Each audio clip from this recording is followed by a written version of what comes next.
Yes. So, Yes. And also, I mean, I think it kind of, like when you see the way public discourse happens, that, you know, you raise a point that's really, you know, should we discuss this, or it's a query that you have, and then rather than it being taken on its merits, it ends up being you're sort of shouted down, or you're criticized for raising it, or judgments are made of you almost that you're cold or heartless or rootless or whatever it is, because you're asking, is this the best approach? And of course that doesn't encourage anyone to get involved in discussing it. Then you just retreat to your corner, which I was quite struck with that one on free radical, because it just sort of you know, the spark can be there, but social media can it's like taking a fire extinguisher out and spraying it. Yeah. It's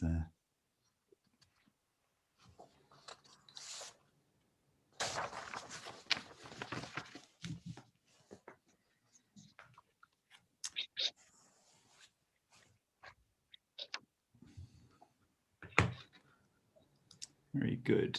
Now,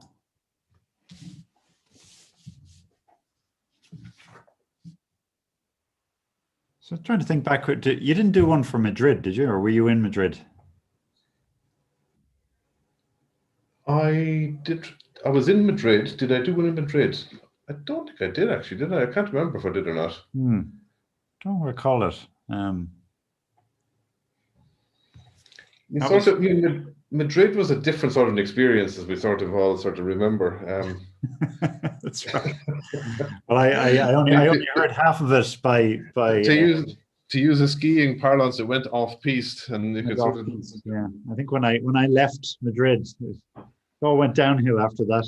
Absolutely, it just lacked that guiding hand, I think. So yeah, that was whatever happened. Yes, because I can't remember what the social initiative there was. I'm trying to even remember if there was one. Was there? There was. Because it all got a bit sort of you know, there's a chop and change, because it was, you know, between, you know, to get Atletico and all that.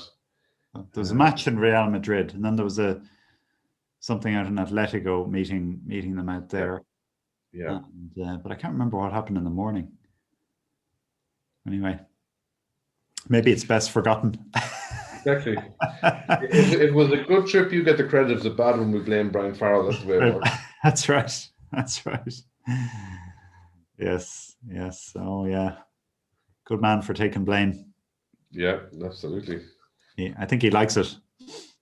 Yeah. But, have you been in touch with him of late? Oh yeah, on a regular basis. Yeah. He's sporting quite a beard now, or he was last time I saw him. Yeah, no, that's I think that's gone a while. I think he didn't go for the Movember look. He I liked it on him. I thought it suited him, but yeah, I don't think Deirdre was that keen. No, it said wait till Christmas when Santa is needed. Yeah, exactly. Yeah,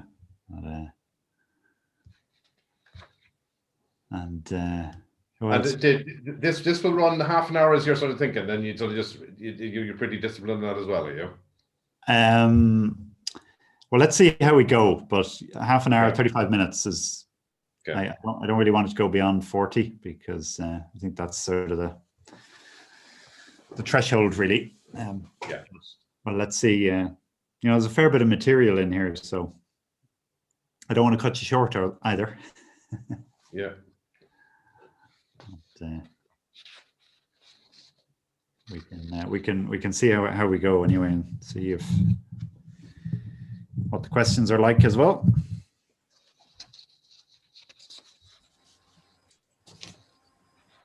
Everyone, we're not going to go ahead with you. Okay, so we're okay. We'll just be broadcasted then at 1:45. 1:45. Very good. Okay. I'll let you know when I'm. So no, you said no video. No video. We don't need to do anything. Okay. No video. No. Yeah. And just maybe just to ensure that you both have a strong Wi-Fi connection, just maybe turn off the Wi-Fi on your phone if you're connected to it, just so. Yeah, I'm plugged in. Does that make it? That does make a difference, does it? Yeah, plugged in. I found it does, because your phone wouldn't be using the Wi-Fi then as well. It's less devices on it, you know. Yeah. Okay. Okay. And you're recording on speaker view. Yeah, it's on speaker view. Yeah. Okay, so I can leave it on gallery for the moment for myself. Great. Yeah. Just open up the Q&A here to have it on available. Okay. Great. Good clear background for you, Joe, anyway, which is great. Well, I just said I was actually cheating it, but it's just it's a slide projector screen just right behind me here, just for sort of neutral. So the there's a bookshelf and stuff there. It just gets anyway. That's it works. Okay, sorry. Is it okay if I broadcast now? Okay. Great. Ready, steady, go. Okay. Best of luck. Good luck, Joe. See you. Bye bye. Thank you.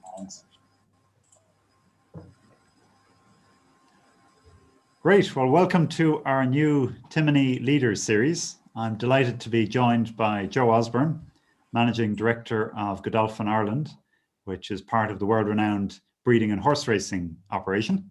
Joe has an impressive career working in the sector across the globe, starting out in Kentucky, and he's served in various capacities on industry bodies such as chairing the Irish Thoroughbred Breeders Association and as Director of the Irish Farriers Authority and a trustee of RACE, Racing Academy and Centre of Education.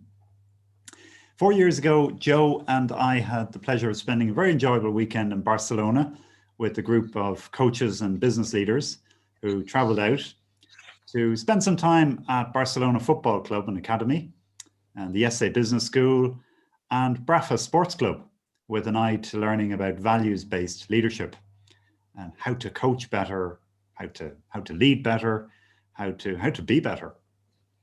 And Joe surprised us afterwards by sharing his reflections written up on the plane on the way home.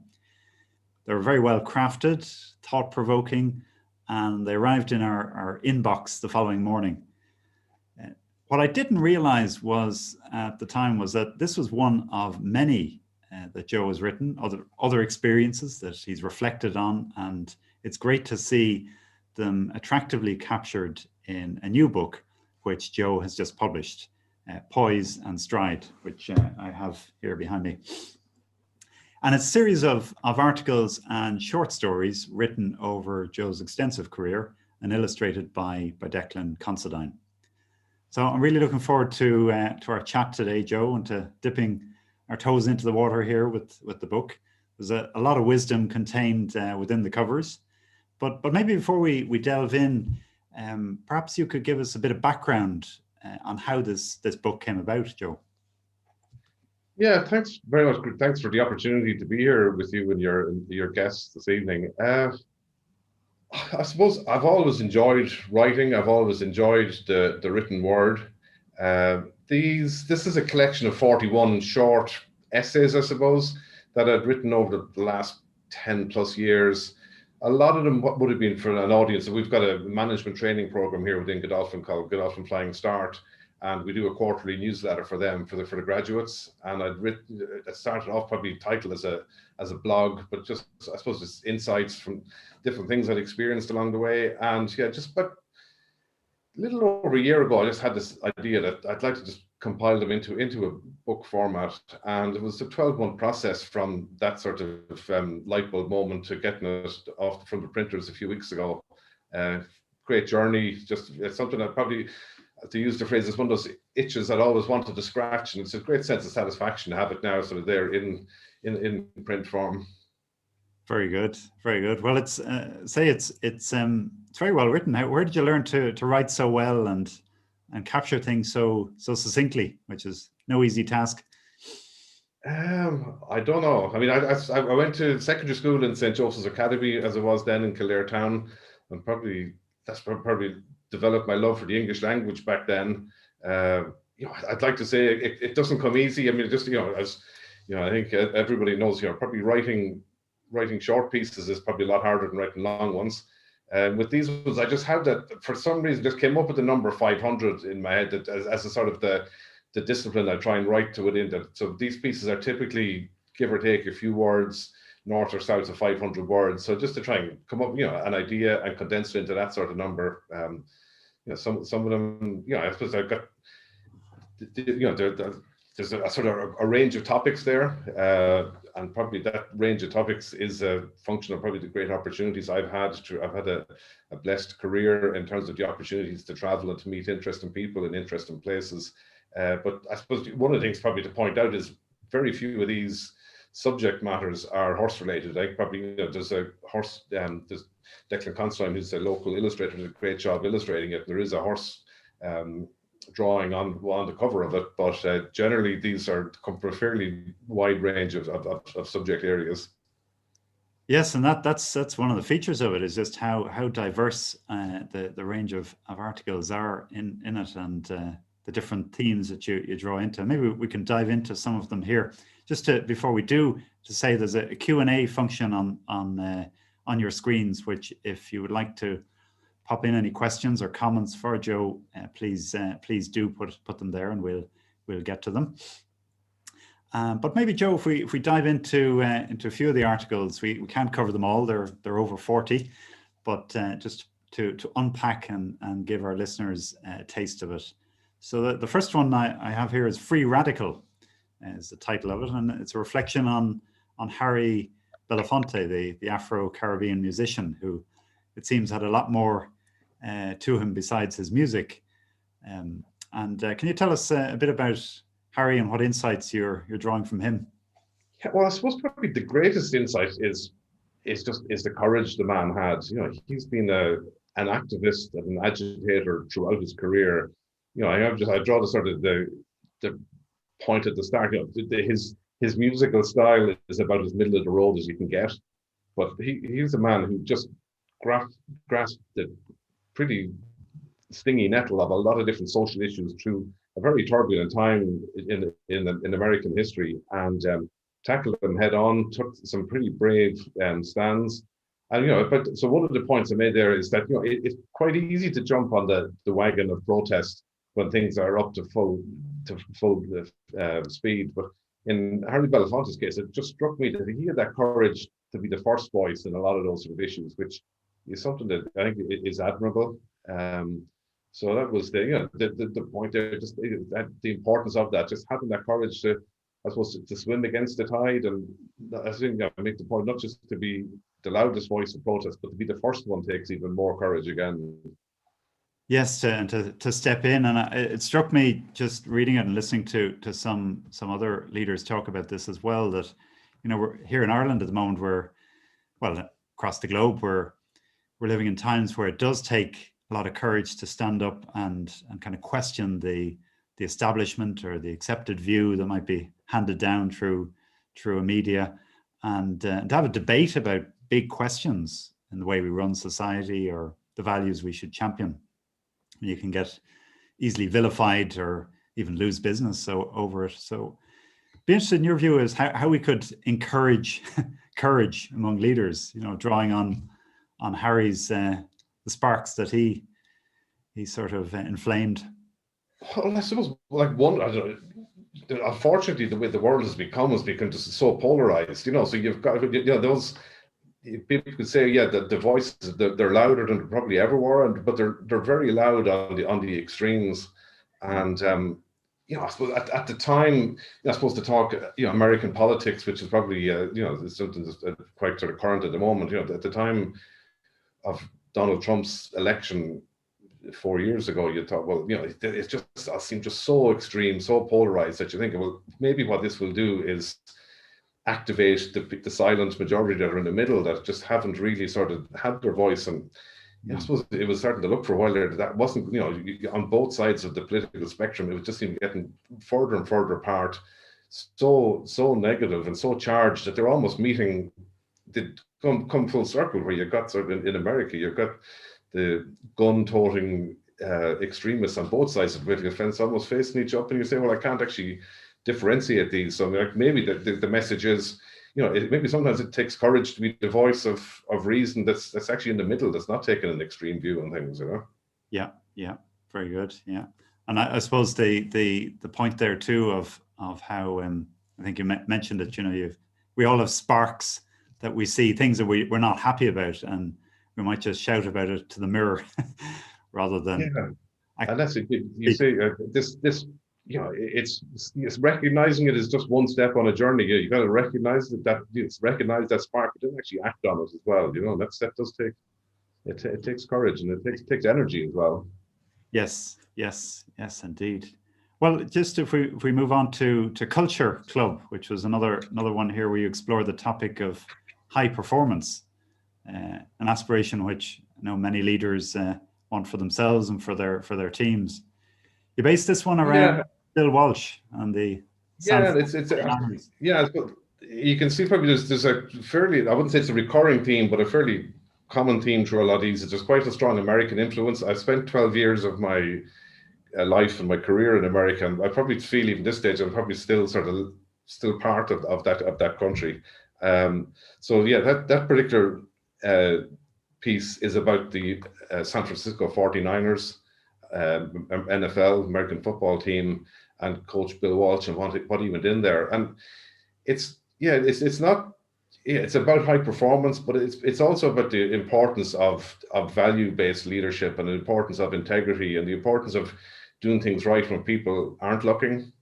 That sense of excellence. I think there's a tendency in sport, probably a tendency in business to look at the score sheet and to use that as your reference point in terms of how you're performing, and probably with share prices and and sport, just how it's all so immediate now. We want to know, are we winning or losing? And just people lose sight of that longer term thing. That's the importance of it needs to be based on something that's got greater integrity than just what's up on the scoreboard at that point in time. And in his particular case, he came into a club that was performing poorly, dysfunctional at a cultural level as well as a performance level. And he went in there, and he's from the ground up. It was a case of changing the culture, and then by changing that culture, that got converted into winning on the field. But it was people who lived their lives with that sense of values, and so that's it's something I know Timoney stands for as well, is that values-based leadership and how important that is. If it's not built on that sort of foundation, the whole thing is it's a house of cards that can collapse so easily. Yeah, and as you say, focusing on character and integrity as something to measure rather than the external results or measures that people expect. You mentioned in that area about, I thought it was quite an interesting question that we often don't ask about, what does losing look like?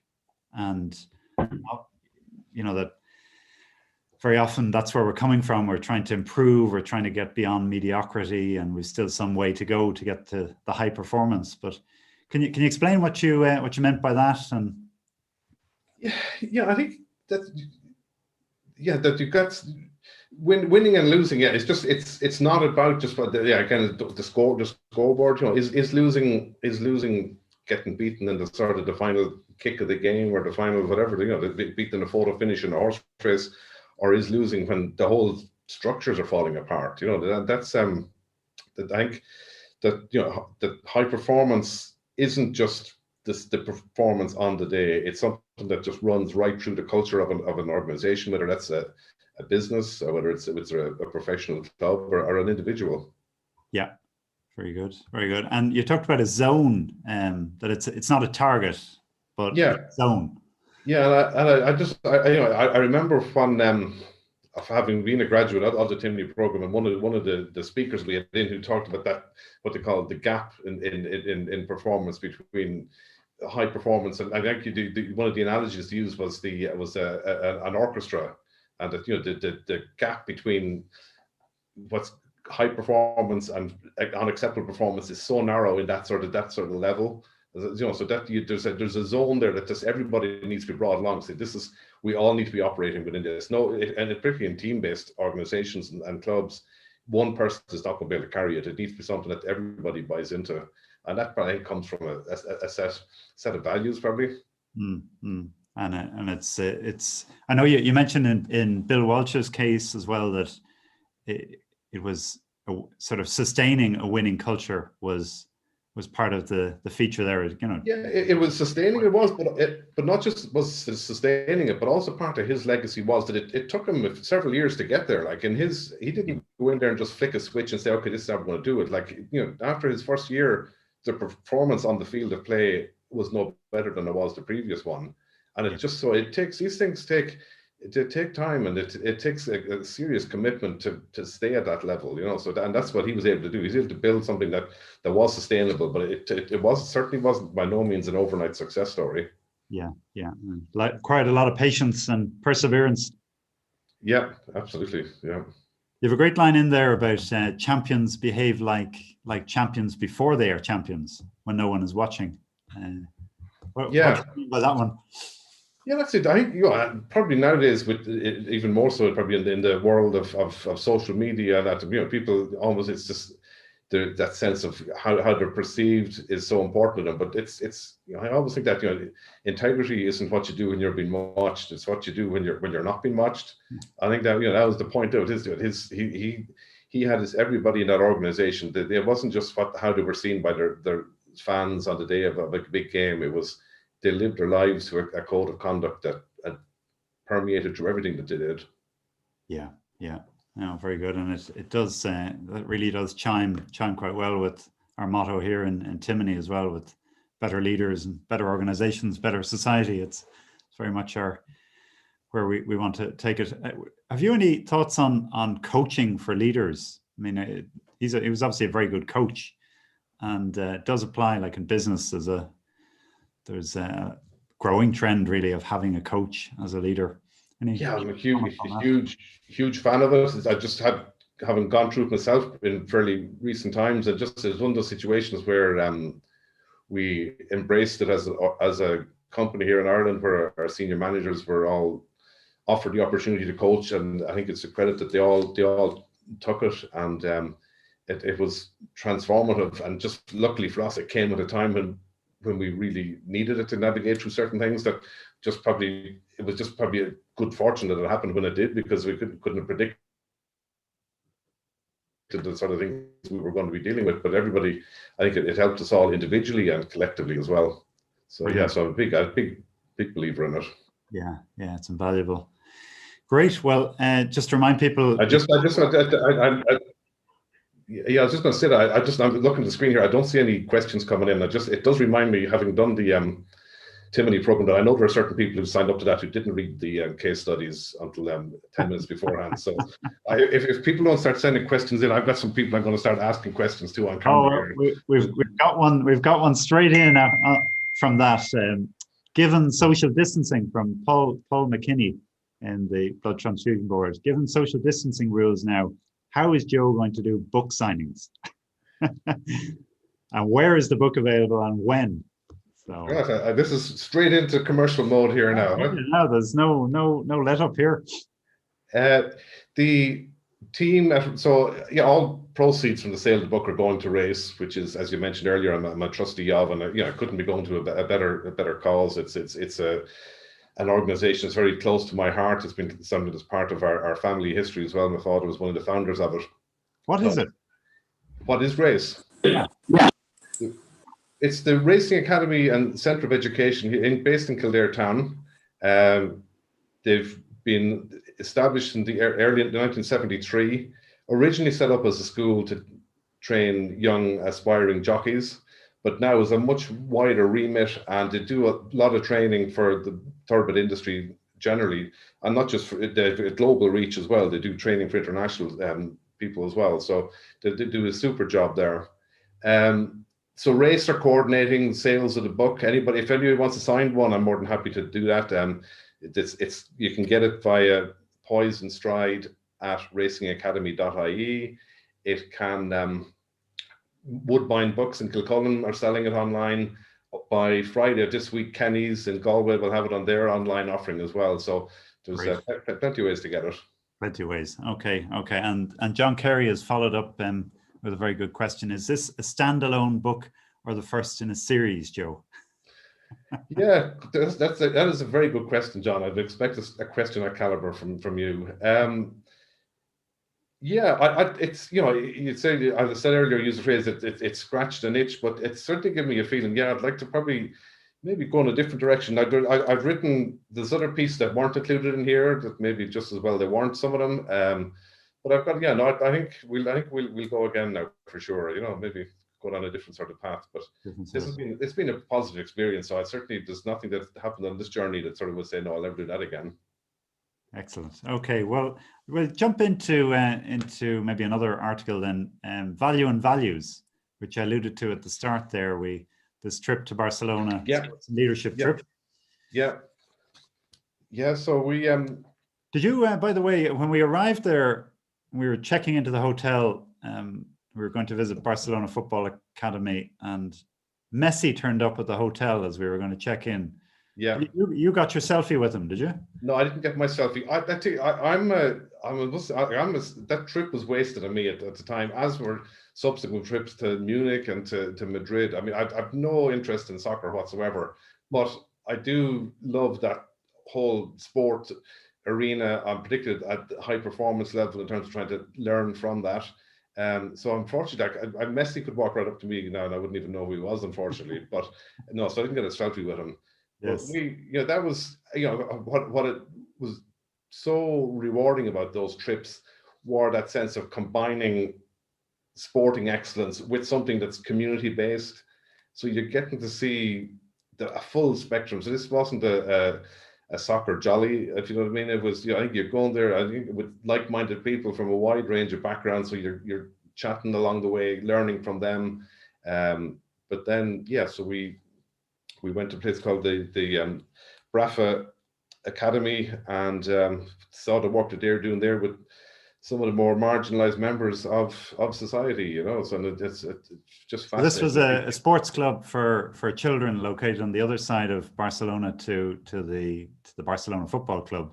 Yeah, we went one day to see the academy and the excellence and what they were trying to do there to produce their team, and then went to see how they were doing it at a different level. But also had a very interesting kind of contrast between the two of them in your article. Well, contrast in a few ways, because one is that we go at all of the soccer clubs we went to. We go to the academies. I'm probably coming from my sector of the horse business, where you've got this pyramid of horses that are born every year, and the tip of that pyramid is so narrow in terms of finding the true champions. And these academies work the same way. I mean, it's so you can turn the pyramid upside down, and it's like a funnel. And whether it's Munich, Barcelona, Madrid, I'm sure Manchester United, you name it, these academies, they take in hundreds, possibly even thousands of young kids who want to be the next Messi. And it's a brutal world for them.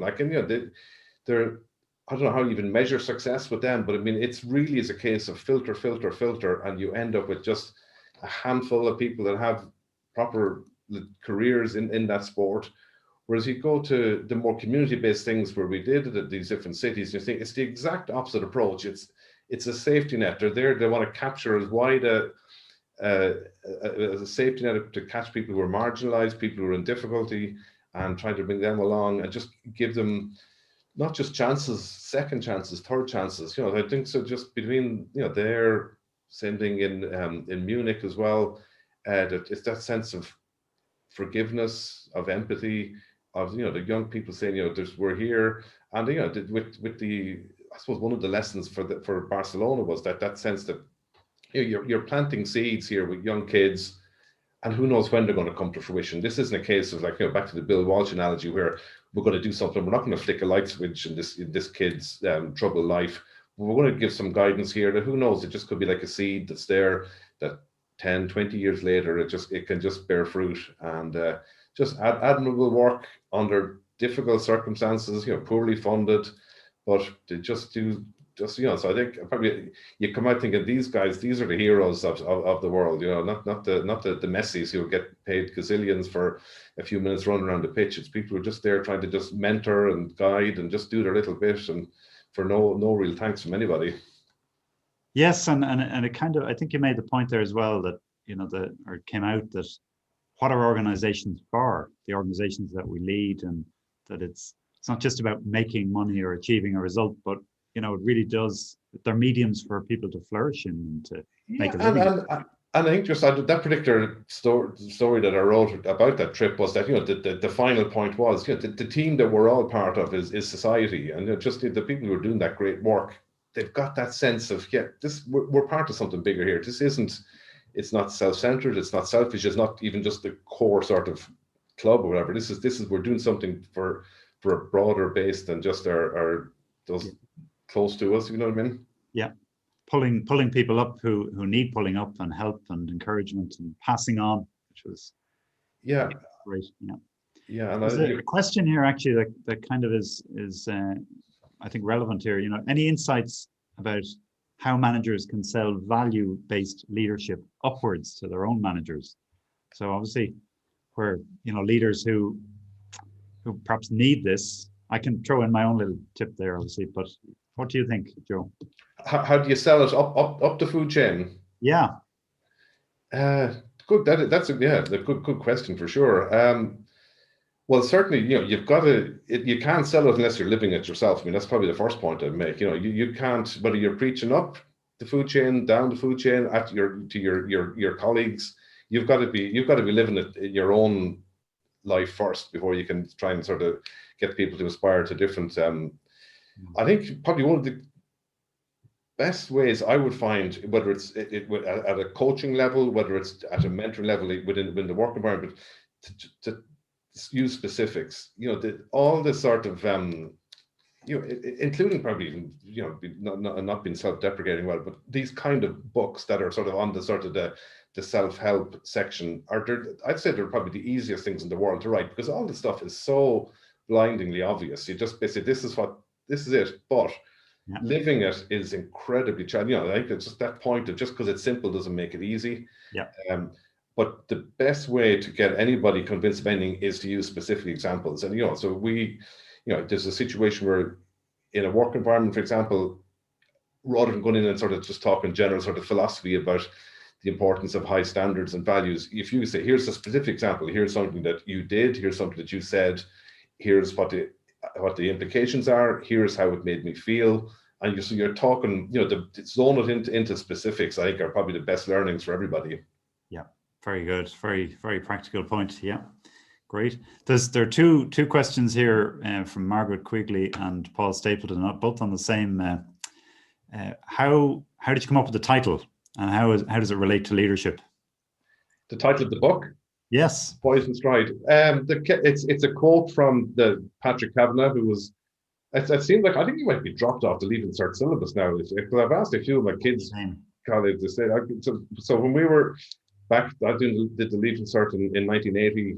He was just somebody who just tapped into that sort of that rural ethos and philosophy of Irish life, but also somebody who probably did a lot of his writings based in Dublin around the Ballsbridge area. That and so he just tapped into something. So I actually had a couple of different names on the book, but this one just so it's from the poem Stony Grey Soil, and there's a little bit of irony in there, that he had that he thought his stumble had the poise and stride of Apollo, and his voice, his thick tongue mumble as he mumbles. So that was so it's sort of a nod to Patrick Kavanagh is really where the title came from.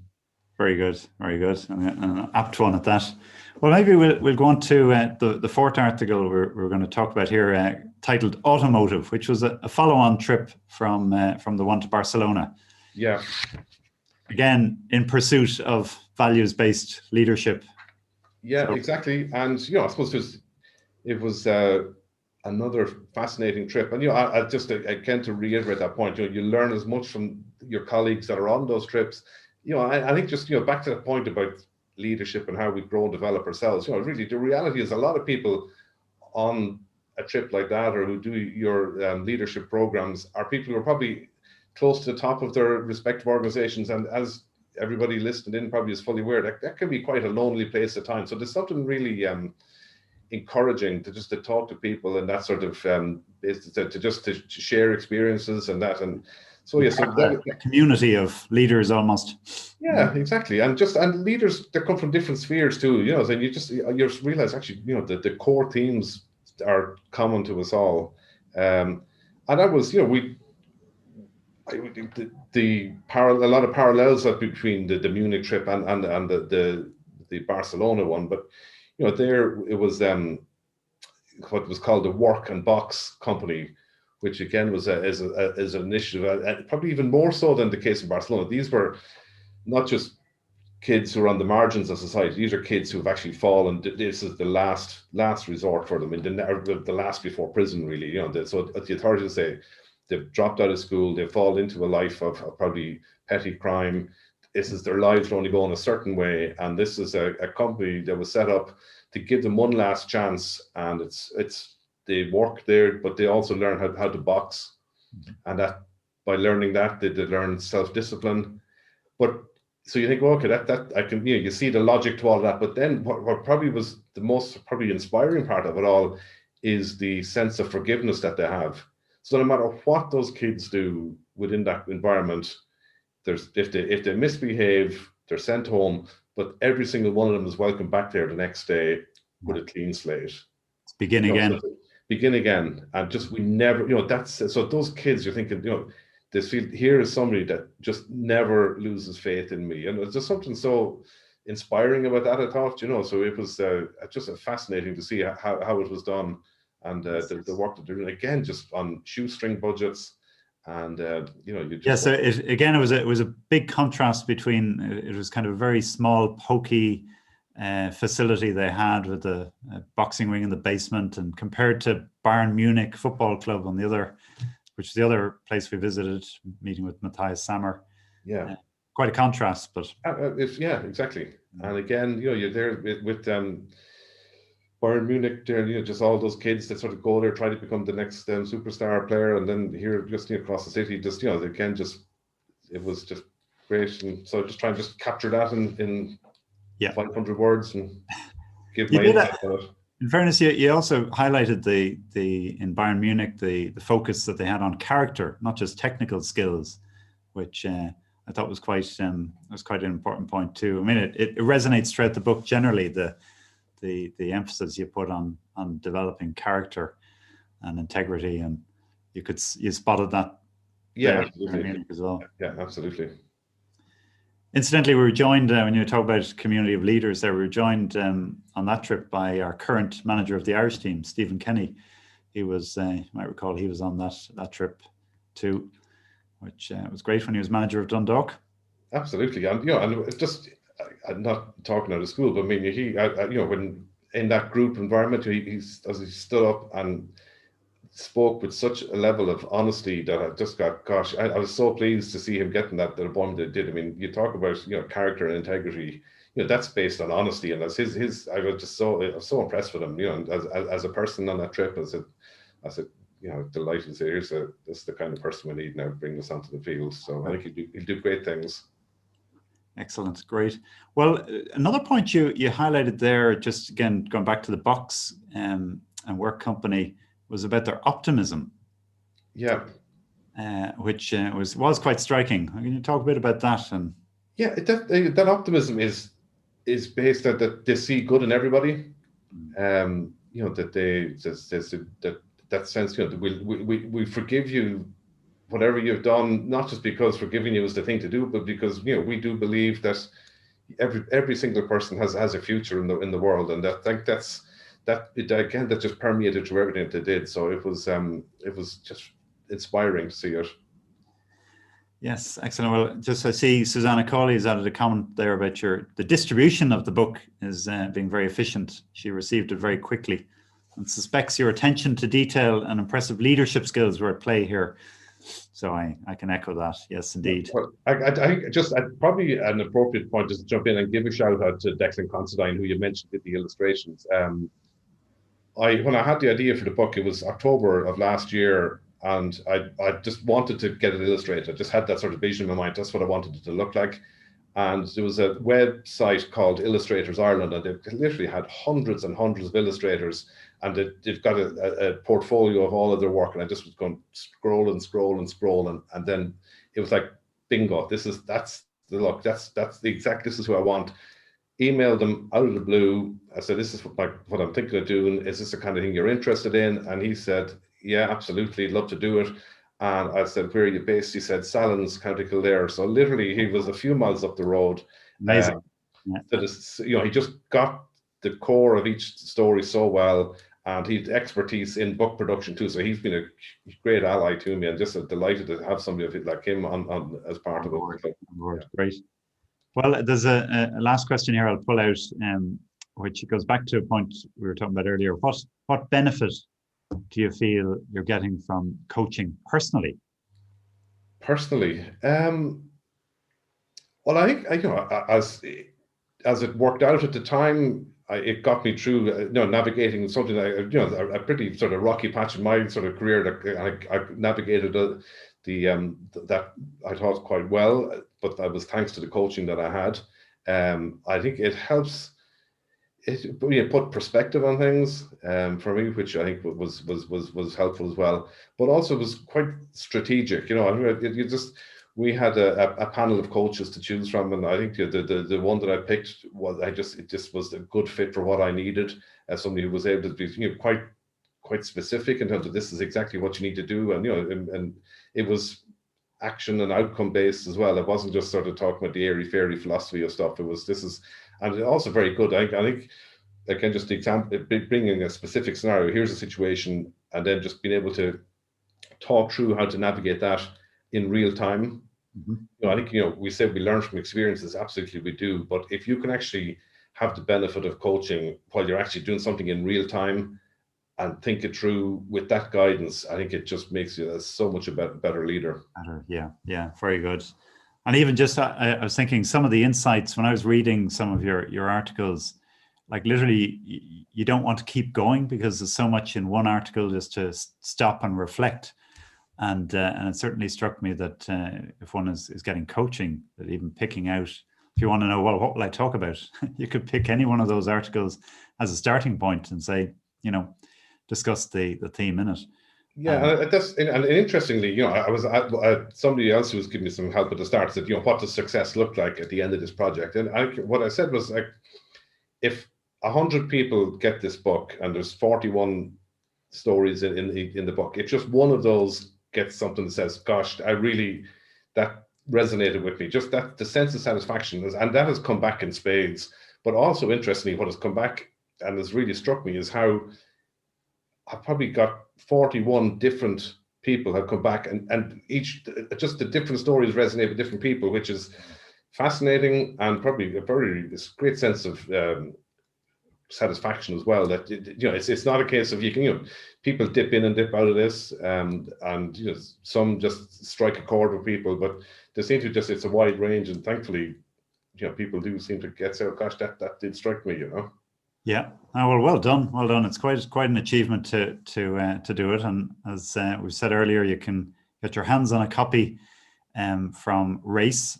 We will be sending around to all the people who are on the webinar. We'll send the email address in case you want to follow it up or indeed pass it on to others. Yeah, we have a social media presence. There's a Twitter and an Instagram account as well, so you can log on. Hopefully, get some more followers after today, and they can see what, get a bit of insight from it too. So excellent. Well, thank you for sharing those stories with us. And I know we've only had a chance to look at a few out of the 41.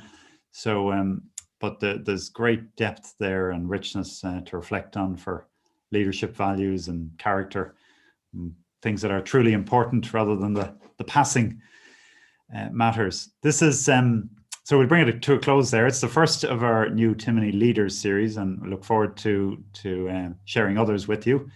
And the webinar will be available afterwards on both as a YouTube video and a podcast format. So you can share it, or if you want to listen to it again, you'll be able to do that. Just a little shout out to ask for, if you are watching it on YouTube or on the podcast, to like or subscribe to them. And that will help extend our reach for our leadership insights as well. So thank you again, Joe, and thanks to Claire and Alison in the background who've been making it possible to run this as well. And take care to all our listeners. Thanks again for the opportunity, Ronan. Appreciate it a lot.